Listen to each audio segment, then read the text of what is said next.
Hello, I'm Ricky. And I'm Joe, and this is Season 5, Episode 16 of the Beer and Broadband podcast, coming out on November 14th, 2022.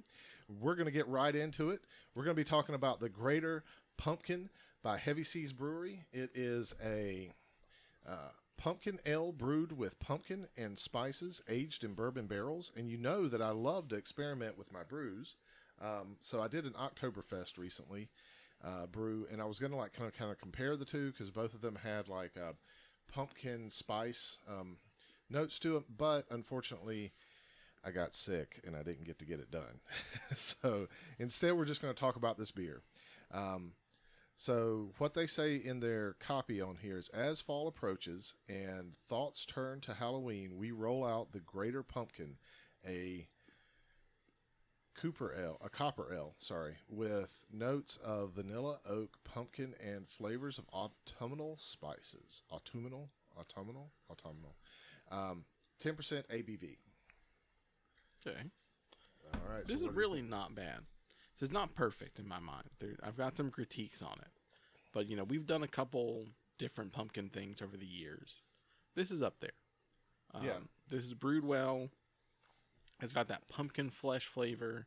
It's also got those kind of like traditional pumpkin spicy flavors. And this is probably where we might divide on how we feel about this. I don't like the flavor from the bourbon barrel. I agree.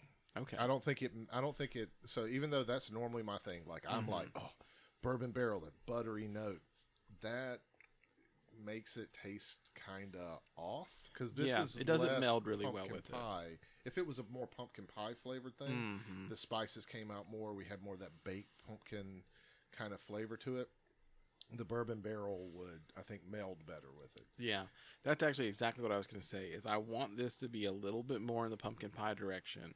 I want either like some nuttiness, or I want maybe some like graham or something in it. Yeah. That's giving it just a little bit more of an earthy flavor. Yeah. Because right now it's like really strong like a spiced pumpkin, but then there's just this kind of buttery, almost sort of sweetness, almost a little bit souriness from the bourbon. Yep.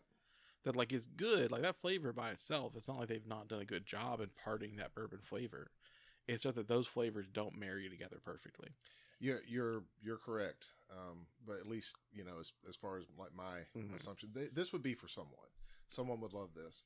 Someone who really like, they'll just drink anything pumpkin, right? Pumpkin spice. I don't get the spice part of it as much. It's like the spice is just kind of like a meld. Like I don't get the cinnamon and clove and nutmeg notes that you would normally get from a pumpkin thing. Yeah, they're not very strong. Like they're in there, but they exist almost like a mix. Exactly. So it's like the difference when you're cooking Indian food between having like a individual spice mix where you mix it all up and you make your like spices for your thing, or if you go out and you just buy Indian spices. Yep. Yeah. So there's kind of a similar flavor, but it's not quite, and that's kind of what this feels like. It is spiced pumpkin, but it's like a nondescript spice. Yeah. Let me tell you what I think this would be really good in. Is, you know how, like, when you sit down and you're going to make a pie for Thanksgiving, there's really two ways. If you're going to make it yourself, you can buy the frozen ones are good. You're either going to go all out and you're going to make an actual crust and, you know, knead the flour and do all that sort of stuff. Or you're just going to like get some graham cracker mix and you're going to put like a little water and butter in it. Yep. And make a graham cracker crust. Replace the water with this. Yeah. And that would be great. That would a little bit good of that pumpkin flavor in the crust, and with that other like the stronger notes to it. It's kind of like those people that make like the bourbon pecan pies. Yeah. You could do like a little like bourbon pumpkin pie would be really good. I'm turning into Tim Allen over here. It's good. It would go great in that. I and had that would very visceral memories from my youth of pecan pie, and then I thought about bourbon with it, and it was just like, oh. Yeah. So I'm sorry, I didn't mean to interrupt you. No, you're good. That did remind me I need to order our pies for this year, because we don't make our own pies because I'm lazy. We at the farmers market here, there's a place that just makes like pies and cakes and stuff, and they take Thanksgiving orders. They're really good. Ooh, might have to slide in on that with you. Yeah, they've got at least they did last year. They had a pecan bourbon. It was really good. Yeah. All right, so let's talk about adding MagSafe to any smartphone. So for those of you that aren't, to my shame, in the Apple ecosystem like I am, but I have a good reason. It allows me, well, so this isn't the only way I could do it, but I have a friend who lives overseas. We're very close. We've been close for like almost 20 years at this point. And so they have an iPhone and they communicate with me through iMessage most of the time. And we're able to like call each other and stuff like that. Yep. This has been the most consistent way that they have been able to contact me. So that is why I have an iPhone. I love my Android. I still rock a Galaxy Note 9 for my work phone also, but the iPhone is my personal phone. So that getting out of the way, I recently got an iPhone 14. My iPhone 11 was having like some problems where it would do weird stuff, reboot every now and then, and I just kind of didn't like having only 256 gigs of space. I know a lot of people are like, what do you mean? That's a lot of space. I tend to like download a lot of like documents, and I also take a lot of video footage, especially when I was doing the Accidental Brewer, which I probably am going to start back up doing again, maybe just like more short form stuff. I need like better, storage on this to be so I don't run out, and 128 256 I just found was too small.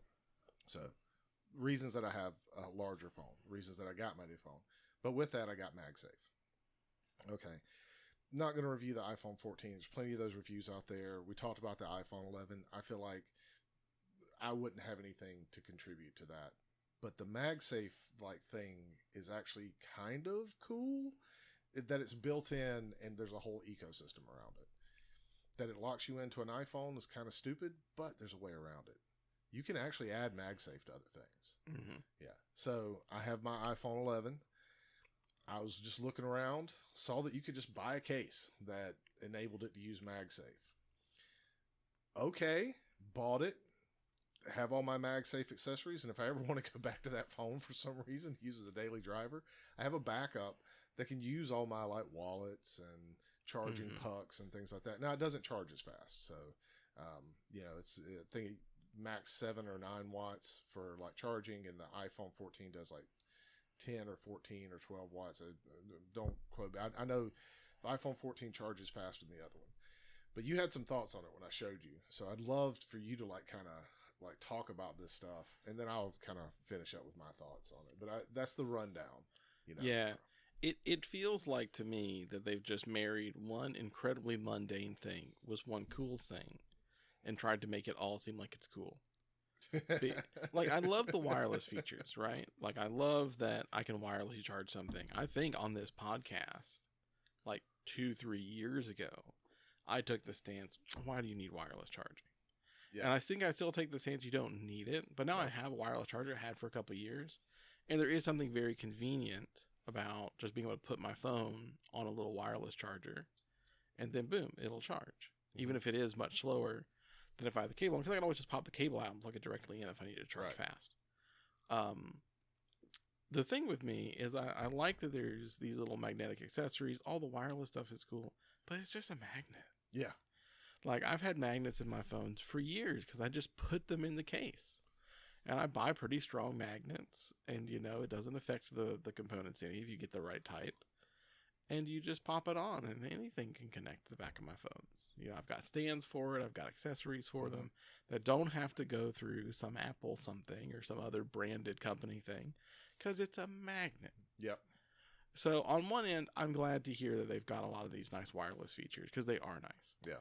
I've come around on that. I don't think they're necessary, but they are very good quality of life things, But I can't get hyped for like we will sell you this particular MagSafe magnet or this particular case with a magnet in it. So buy a magnet. Well, okay, so I'm with you on that. Like, I bought magnets with the intention of putting them in like some of my things. It does cause some problems if you just take like a magnet and put it into a thin case. You do have to buy the right type of magnets, and you have to have a case that's like maybe doesn't have its own components. So if you had like those charging cases, probably not a great idea to throw a magnet in between those. Well, you wouldn't need that at that point, because the charging case already. Oh no, you're talking about the ones where it has the battery built Yeah, in. yeah. You like plug, yeah, Exactly. yeah. Well, I mean, this is supposed to kind of take the place of that, right? Like you can buy a MagSafe compatible battery and like plug it in, and then you have your connector like that.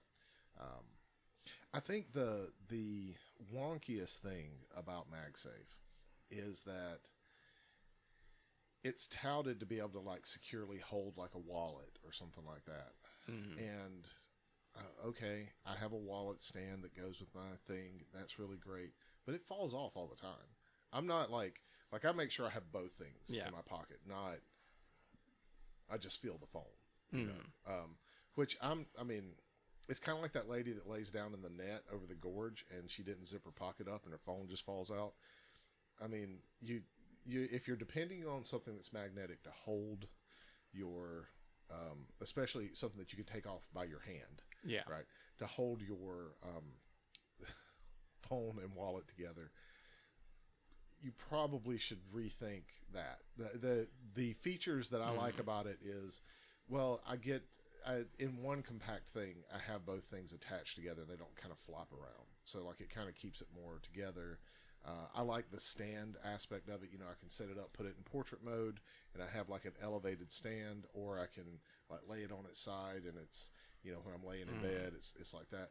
So, I mean, it's a pretty cool thing.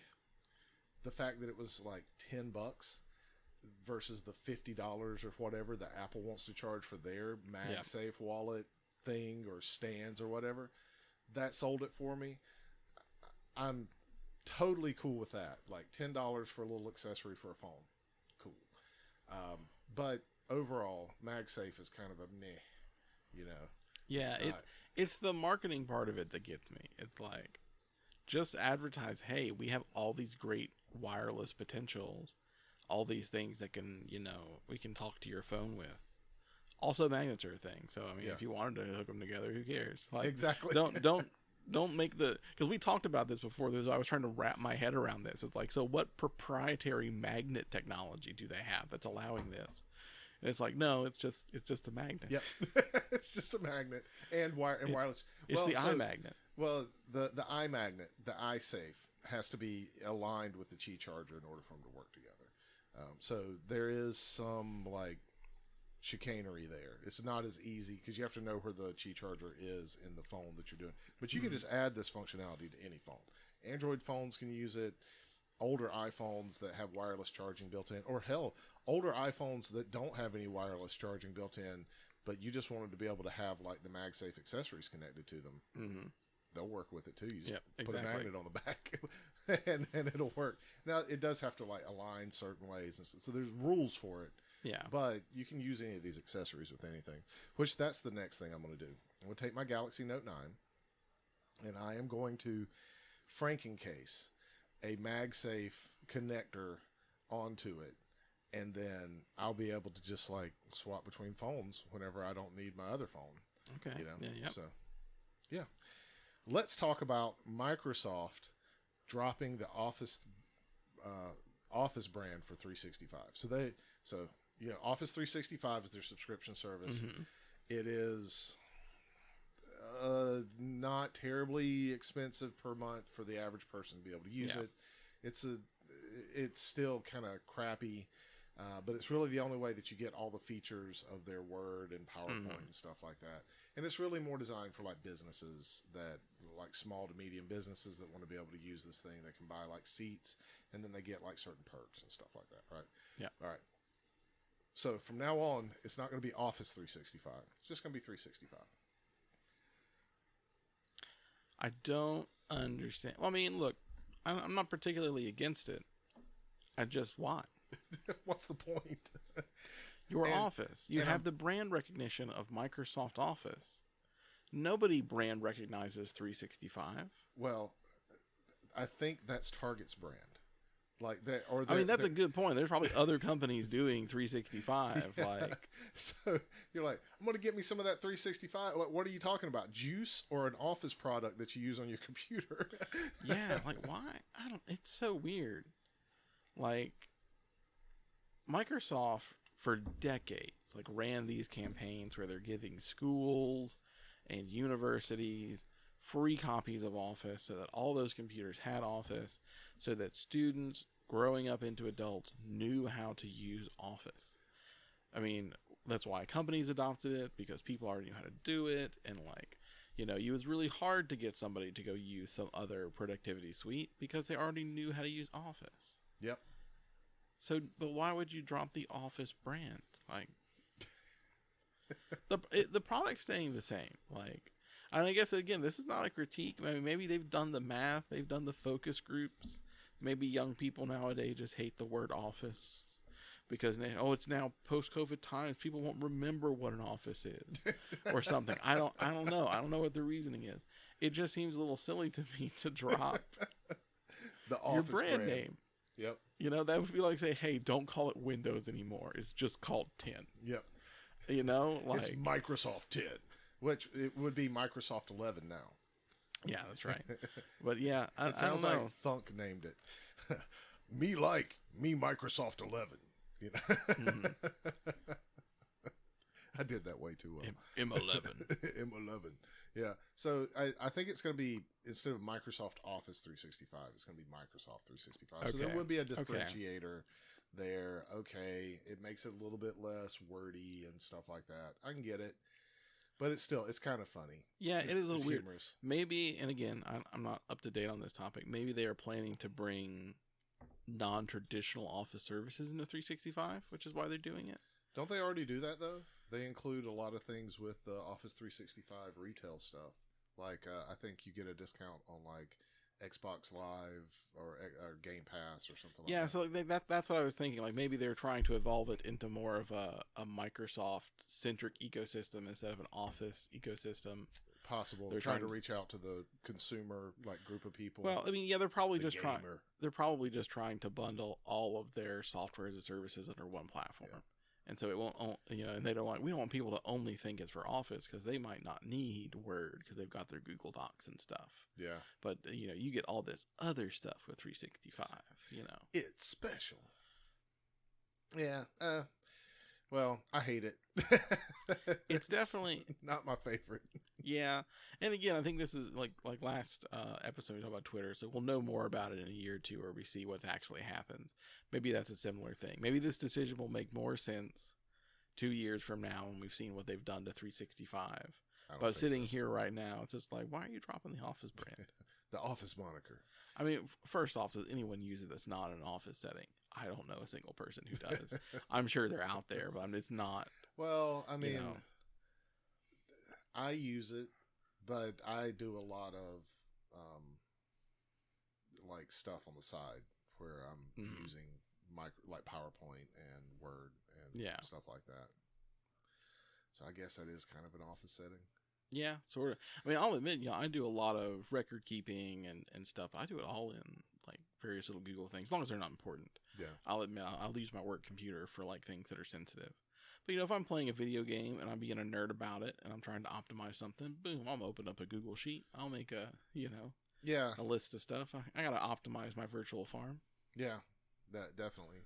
And without SharePoint, it makes it kind of hard to do those sort of things with just the Office stuff. You can with OneDrive, but it makes it a little harder. Yeah. I mean, it makes sense.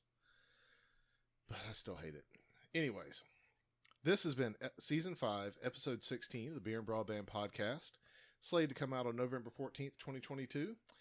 Thank you so much for listening, and we'll catch you next time.